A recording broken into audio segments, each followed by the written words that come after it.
Right, now in studio with me is, of course, the head of our health desk, Fred Smith. Fred, always a pleasure to see you. So what is the latest? Where are our numbers as we speak? Well, the latest figures show 136 infections so far, officially 3 dead, and then we have 1 person who has recovered. That's great news. The other thing is 78 of those who have been infected are persons who traveled into the country and were quarantined. And so we have the biggest number coming from there. But the normal surveillance got 54 people, and these 54 are doing well. The other thing is we have over 1,000 persons that we are tracking.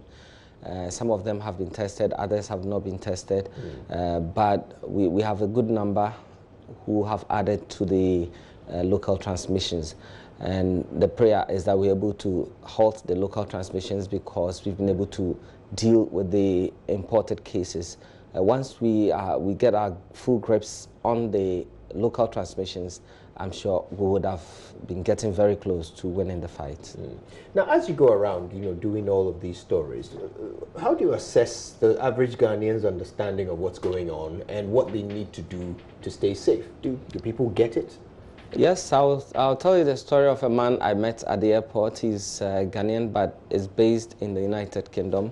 Traveled here and wanted to, he came to see his family, he says, and that he's now going back. Now our airports have been shut, and he got to the airport officials saying, no, you can't travel because this is the situation we are in. And this man says, well, he knows nothing about the closure of airports or anything. He just came. He has to go to work on Friday in the UK, so he's just going. So there are some Ghanaians who are not listening to the radio, they're not watching the television, they're not reading online or the newspapers to know what is going on.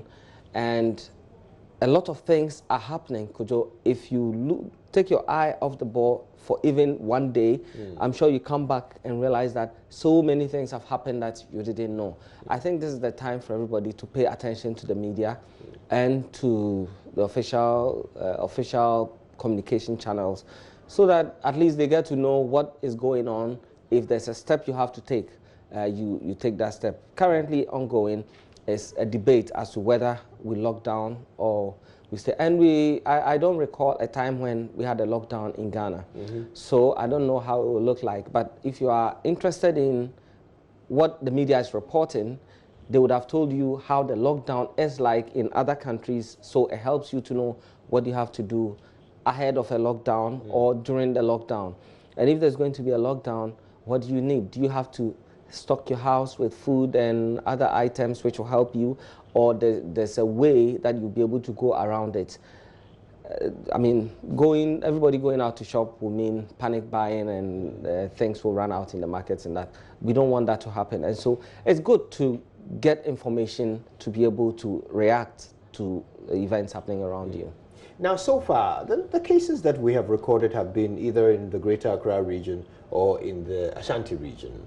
Is that still the case, or have any other cases popped up in other regions? So far, we've not been told if any case has come outside these 2 areas. And so that in itself is also very good because it's restricted to these 2 areas. But are we testing in other places? Yes, I do understand there was a case in Northeast where some residents suspected someone who had returned from Italy and was coughing and showing certain signs. So they called the officials. This person was taken into a health facility, samples taken, and then brought to Accra, tested, and it showed, was it Accra? I think Kumasi or so. It showed negative. Right. Okay, so people are alert. So I'm not so sure if the surveillance is taking care of the other cities, but so long as people are alert and are reporting some of these things, I'm sure those places will also be catered for. And once a case comes from there, then it means it's spreading to the entire country. So far, we can only thank God that it's limited to Accra and Kumasi, so that we deal with what we have. Fingers crossed, fingers crossed. Let's hope that these numbers stay close to what they are Yeah. for now. Thank you so much. Fred Smith You're welcome. is the head of our health desk right here at Joy News.